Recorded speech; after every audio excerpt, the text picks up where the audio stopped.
Forum des jeunes pour le développement de la Côte d'Ivoire, en abrégé FJDCI, présidé par Romaric Siaye, a tenu une importante réunion le 11 août 2018 à Lagny-Torigny, en banlieue parisienne. Devant tous ses membres venus des quatre coins de la France, le président Siaye a fait le tour de l'actualité politique en Côte d'Ivoire et a lu un communiqué. Il faut aussi noter la présence d'une délégation de l'UNG, le président Stéphane Kipré, conduite par Auré Ziza. À la fin de la cérémonie, le président Siaye s'est prêté aux questions des journalistes présents. Reportage Tidiane Oula pour Event News TV. Déclaration du Forum des jeunes pour le développement de la Côte d'Ivoire. Le Forum des jeunes pour le développement de la Côte d'Ivoire se soucie de la situation qui prévaut dans notre pays, la Côte d'Ivoire. Suite au récent discours du président Alassane, nous jeunes sommes heureux de savoir que les détenus politiques ont été graciés.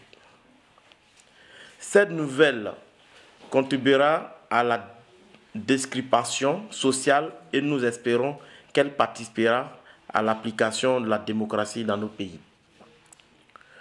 Au-delà de cette bonne nouvelle, le Forum des jeunes pour le développement de la Côte d'Ivoire reste préoccupé par d'autres problèmes tels que le décapistement des populations sans mesure d'accompagnement social, la partialité des CI et de la justice et le chômage grandissant. Le FJDCI appelle tous les partis politiques en Côte d'Ivoire à penser à l'intérêt de la nation, à mutualiser leurs forces pour satisfaire aux désirs des Ivoiriens. Le Forum des jeunes pour le développement de la Côte d'Ivoire se tient prêt à déterminer, à entreprendre des actions dans les brefs délais pour amener à l'émancipation des Ivoiriens. Merci. Bonjour, Monsieur le Président. Merci en tout cas de recevoir Event News TV ici pendant votre réunion qui se déroule à Lagny-Torigny. C'est quoi le but de cette réunion? Merci, Monsieur Latidiane. Je vous remercie pour tout ce que vous faites pour la jeunesse des diasporas, surtout pour les Ivoiriens, pour tout ce que, grâce à vous, que nous sommes informés. Merci au DG du Diaspora TV, M. Massinjou, pour tout, grâce à vous aujourd'hui que nous sommes informés du toujours. Le but de cette rencontre, c'est d'annoncer l'Institution nationale de la jeunesse qui aura lieu le 1er décembre 2018 pour la réconciliation en Côte d'Ivoire.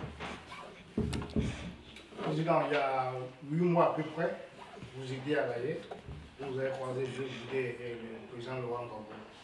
Depuis ce temps-ci, vous êtes allé à La Haye, vous les avez vus? Oui, effectivement, c'est pas 8 mois, c'est trop. Ça fait plus de 3 fois encore que je suis allé à La Haye. Si j'ai la bonne mémoire, le 13 juillet, j'ai été à La Haye, rencontrer le ministre Charles Goudé et de passage échanger avec le président Laurent Gbagbo, l'homme toujours égal à lui, toujours lucide, constant dans son combat, qui demande à la jeunesse ivoirienne de tenir bon, que bientôt il fera grand jour.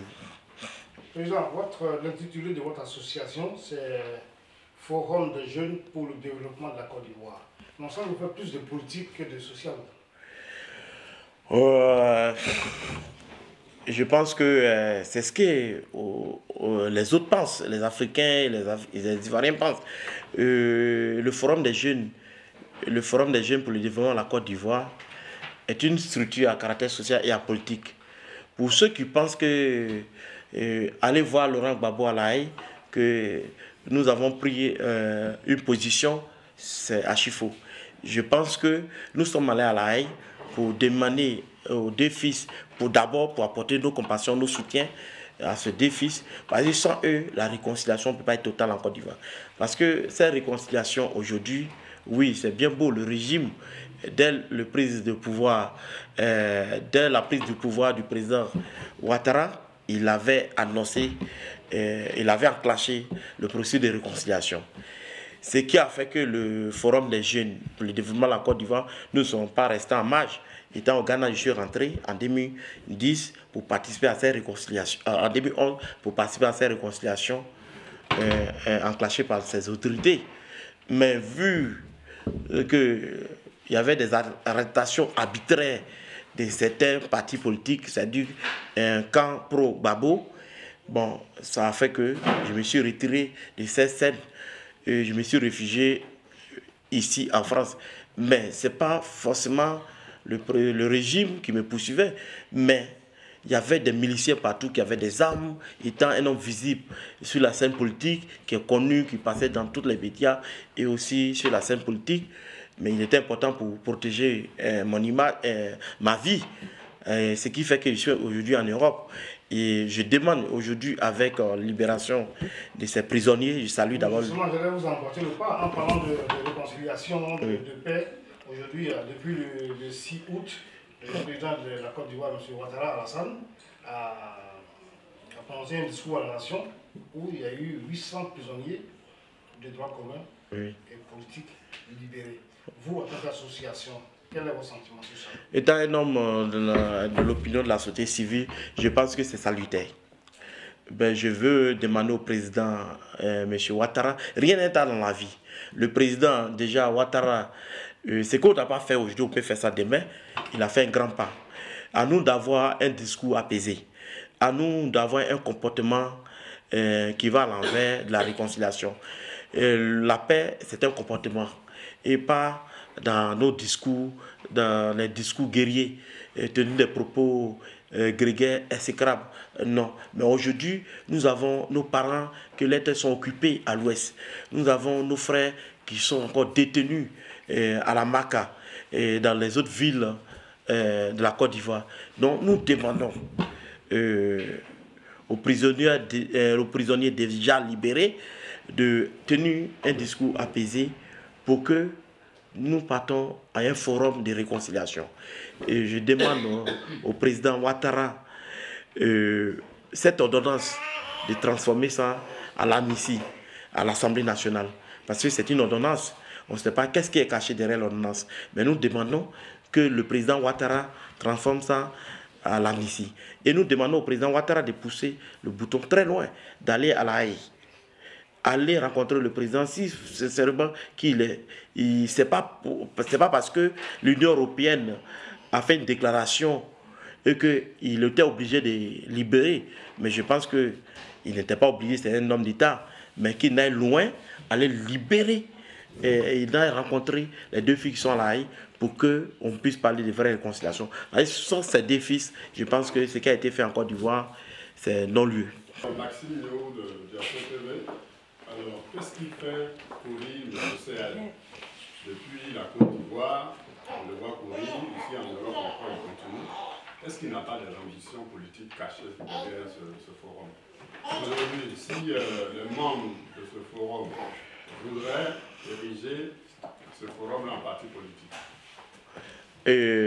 Je n'ai aucune ambition de transformer cette structure à caractère social et à politique à un parti politique. Parce que je demande toujours à la jeunesse de tourner le dos à la guerre, d'oublier le cauchemar de la guerre et de ne pas se mêler à la politique. Parce qu'aujourd'hui, la meilleure manière, la meilleure façon de faire la politique, c'est de se faire construire, de se faire former et d'être autonome. Parce que la politique, ce n'est pas un travail. Parce qu'aujourd'hui, vous savez que la politique en Côte d'Ivoire nous a perdu trop de temps. Donc, il était important pour nous, la jeunesse africaine et ivoirienne, de se mettre ensemble et penser à des projets pour qu'on puisse investir dans notre projet. Les projets à moyen terme et à court terme, que chercher des financements auprès des autorités dans le monde pour qu'on puisse construire et insérer les jeunes dans le tissu économique et social. Et cela peut amoindrir le taux de chômage en Côte d'Ivoire. Il était important pour nous aussi que la jeunesse arrête de tendre la manche parce que une fois que tu tends la manche, tu seras manipulé par ces hommes politiques. Aujourd'hui, la politique, nous avons vécu trop de choses dans nos pays. Il était important, étant un citoyen, chacun peut avoir son parti politique. Qu'il était important, que celui qui a un bon projet de société, qu'on passe à l'intérêt de la nation. Passer à l'intérêt de la nation, c'est quoi? Aujourd'hui, comme nous constatons aujourd'hui en Côte d'Ivoire, les gens pensent que PDCI, c'est le PDCI, quand on regarde dans le PDCI, c'est le Baoulé. Quand on regarde dans RDR, c'est Djoula. Quand on regarde dans FPI, c'est les gens de l'Ouest. Je veux que Ivoirien, quand on lui demande, il dit que je suis Ivoirien et donc que je suis Baoulé. Passons au temps d'Oufoué. Passons à notre intérêt, passons à l'intérêt de la nation. Et donc je ne coupe pas parce que rien n'est caché, il n'y a pas un plan B, un plan obscur qui est caché. Mais nous voulons investir dans nos pays. Nous voulons se faire former, investir ici, parce que quand les colons ils vont dans nos pays, les Européens vont dans nos pays, ils investissent. Nous aussi, à notre tour, on doit investir. Nous sommes allés à l'école, nous avons appris aussi, nous sommes formés, nous avons des diplômes. Donc nous appelons toute la jeunesse ivoirienne qu'on collecte nos idées novatrices pour qu'ensemble on puisse investir ici et aussi investir dans nos pays. Voilà pourquoi je coupe matin, midi, soir en train de lancer appel à toute la jeunesse des diasporas africaines pour qu'ensemble on puisse se mettre ensemble, pour qu'on puisse s'entraider. Voilà pourquoi que matin, midi, soir je vais voir Laurent Gbagbo. Même je cache d'autres rencontres qui seront visibles bientôt. Et on a rencontré d'autres partis politiques et bientôt le 1er décembre, vous verrez toute la jeunesse se saluer bien armée. Concrètement, que compte faire le forum d'ici un an? D'ici un an, on a une première entreprise qu'on veut mettre en place, c'est la restauration. Faire manger tous les migrants qui viennent en Europe du lundi au jeudi et de vendredi au samedi, ça serait payé. Voilà ce que nous comptons faire. Voilà, parce que nous sommes dans le social. Et en dehors de ça encore, nous voulons aussi aller en Afrique sensibiliser la jeunesse africaine pour que l'immigration puisse être stoppée et faire comprendre à l'Union européenne, à toutes les autorités africaines et européennes dans le monde pour qu'on trouve une solution idoine pour ne pas que les jeunes passent encore sur la mer Méditerranée.